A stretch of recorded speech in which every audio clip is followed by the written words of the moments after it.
Today, we're talking about the Nike Vomero 18, which personally, I think is a great shoe that provides the type of comfort a lot of people are looking for.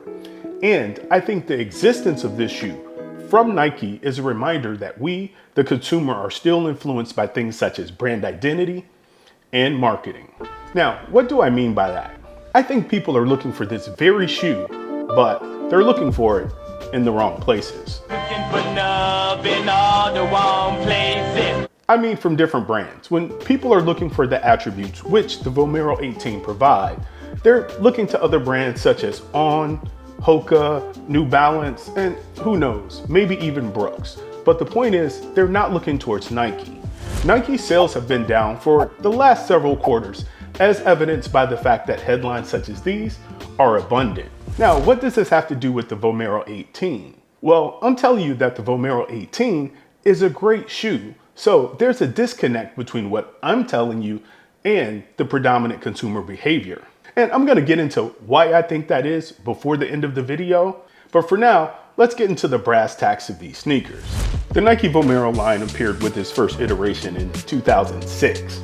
And since the Nike Vomero 5 has achieved a somewhat classic status and is known for both style and comfort. However, this iteration, the Vomero 18, is quite a different shoe from the 5 in my opinion, and is more akin to max cushion shoes of today. Now, I went to the store with it in mind really to purchase the Asics Nimbus 27, but I also had it in the back of my mind that I wanted to check out the recently released Vomero 18 also.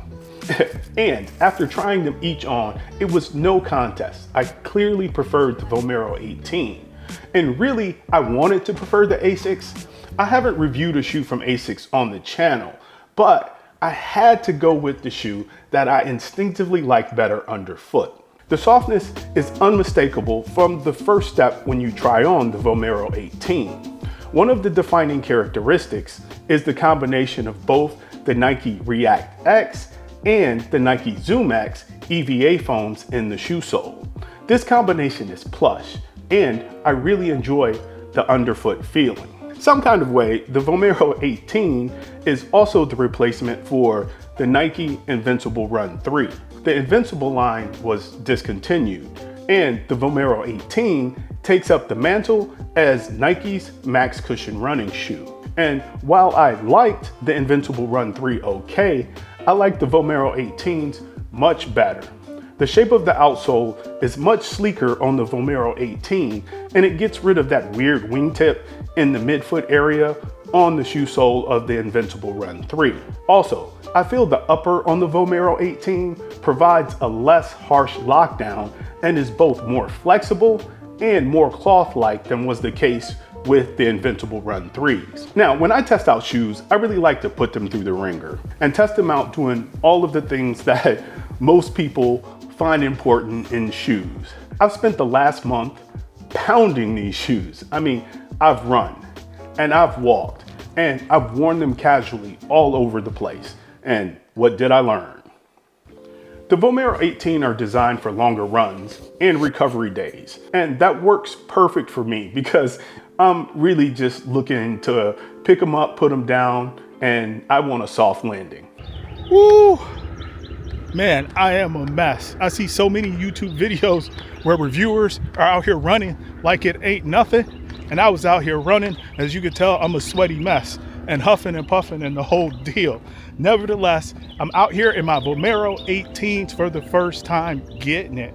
And I gotta tell you, I like these shoes to run in and walk in. So true, the shoe sole is super responsive, but when you're a heavy lumbering runner like myself, I don't so much care about responsiveness as impact absorption. And they do a great job of that without feeling like they take away from my run. So the perfect amount of squish and bounce. But I will say the Vomero 18s are right on the verge of being too soft. And I can see how some may like something just a little bit firmer to push off on, especially when running for time. Also, with my size 11 weighing in at 11.7 ounces, they're pretty average in weight for a max cushion shoe. No, they're not heavy, but there is lighter options available.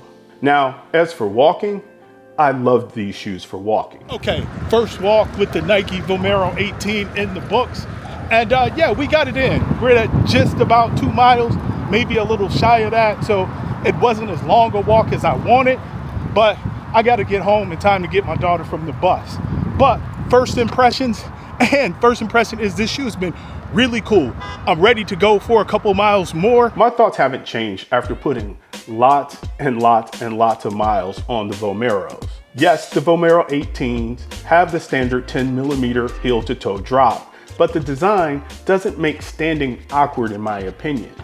These are hands down my favorite shoes for both walking long distances and for long days spent on foot, taking over from both the Hoka Bondis and the New Balance More V5. The Vomero are still expensive, but they're priced fairly compared to the competition at $149. And yes, of course, a reminder that no shoe is perfect and the Vomero 18s aren't going to be the answer for everyone. But when it comes to cushion and finding a shoe that has that pillow-like softness, I believe that the Vomero 18s could be the right answer for a lot of people. And so, full circle back to where we started. If the Vomero 18s are so great, why don't Nike sales reflect that? I believe it's because Nike's brand image isn't what the Vomero 18s offer. And when we think of Nike, we think of so much more, such as apparel, multi-million-dollar athlete affiliation, fashion, and even manufacturing sports equipment for almost every sport imaginable. But when we simply think comfortable and functional shoes, for many of us, other brands come to mind first, and we forget Nike can still make a damn good shoe. The Nike Vomero 18 is a reminder that sometimes perception doesn't match reality, and Nike can still do exactly that, which is make a damn good shoe.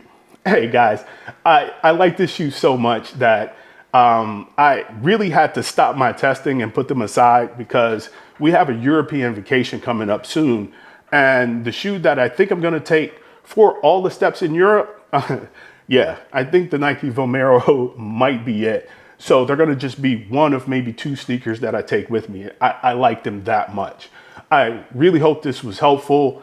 Until the next one, guys, fitness and beer. Get out of here.